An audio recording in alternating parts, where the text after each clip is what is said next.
Have a good day, sir, madam. My name is Rachel Esper. I'm 41 years old. I have 2 children and my husband working as a farmer. I have 4 brothers and 4 sisters, and I am a 4th child in our family. I am high school graduate and attended training course for domestic work here in the Philippines. I have worked before as domestic helper in KSA and Philippines. My work and responsibilities are washing clothes, ironing clothes, cleaning the house, and taking care of children. I can cook food, Filipino food, and Arabic. I'm willing to learn how to cook Chinese food. I have experience before as taking care of disabled children and elderly women. I give them a proper food, proper medicine, proper vitamins on time.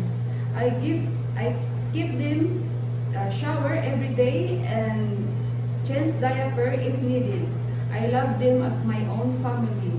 Sir, madam, please select me as domestic helper, and I promise to do my work and responsibilities, and I finish my 2 years contract and